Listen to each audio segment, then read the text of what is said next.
Et justement, vous qui avez une expérience à l'Assemblée nationale, est-ce que vous avez une comparaison entre l'échelon justement de l'Assemblée en tant que député et au niveau plus local? Est-ce que c'est beaucoup plus compliqué? Plus c'est haut, on va dire, de l'Assemblée nationale, ou est-ce que c'est en tant que femme? C'est pas plus dur. La politique, elle n'est pas plus dure au niveau national qu'au niveau local. Il y a des hommes et des femmes et on rencontre des gens bien et des gens moins bien, des gens sympas, des gens moins sympas, des gens qui ont envie des autres ou pas. Là, partis confondus, enfin voilà, il y a pas... Non, c'est pas plus dur. Je pourrais peut-être faire un petit manifeste avec le nombre de remarques des fois un petit peu déplacées que j'entends. Donc je vais commencer par là, ça va introduire un peu le propos. J'étais dans une salle où normalement, voilà, on pourrait considérer que les hommes et les femmes doivent être normalement autour de la table et où j'ai quand même entendu ah tiens, tu t'es trompé de salle. Quant à mon engagement, je pense que le sujet de l'égalité en soi a toujours été quelque chose qui me tenait à cœur parce que effectivement des femmes et j'étais aussi issue de la diversité et donc je me suis interrogée sur la question et le sens de l'égalité assez tôt.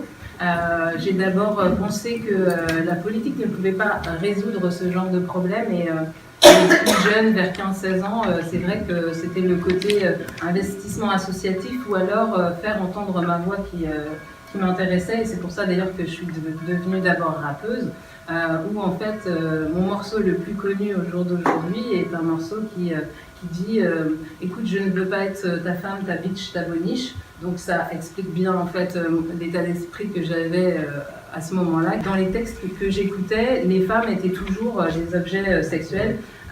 Et donc en fait, un jour en écoutant la radio, je me suis dit non, faut que ça s'arrête ce genre de truc. Je vais écrire un texte vraiment choquant. Comme ça, je vais me mettre à la place des mecs, je vais faire comme ils font presque.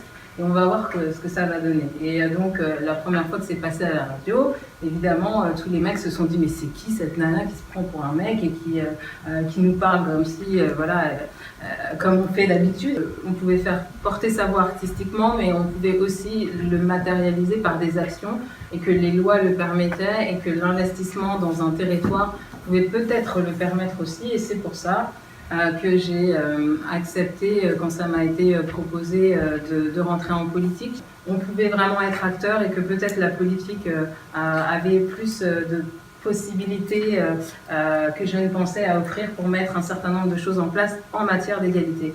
Donc c'est vrai qu'aujourd'hui, les choses qui me motivent énormément sont la place de la femme autant que faire se peut, les sujets d'égalité et de diversité, et puis la jeunesse, puisque quand j'arrivais, j'étais un peu le prototype, ah bah elle est noire, c'est une femme, et elle est jeune. Donc voilà. En 2014, eh bien, il y avait beaucoup de candidats, mais il y avait cette fichue loi sur la parité qui dit que la deuxième place doit être occupée par une femme quand la première est occupée par un homme. Évidemment, la première était occupée par un homme.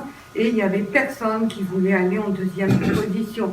Alors, malgré mon grand âge à l'époque, j'ai dit, bah, je milite dans elles aussi, je suis pour l'égalité.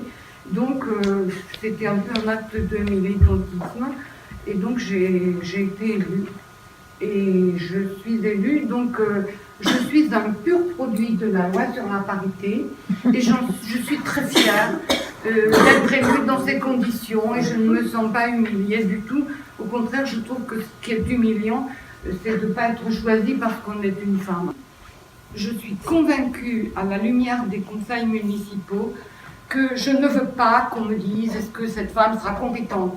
Parce que conseil municipal de 33 personnes, je peux vous faire des statistiques avec des preuves.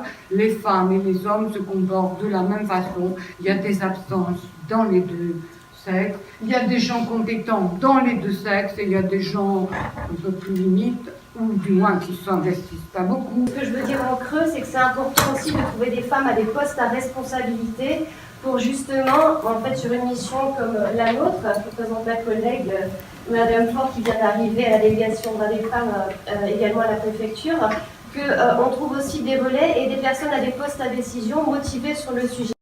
Hommes et aussi des hommes qui se lancent, mais en tout cas pour les personnes qui sont à la table ce soir, vous avez largement contribué en fait réduire les inégalités et mettre en place des actions locales et des dispositifs.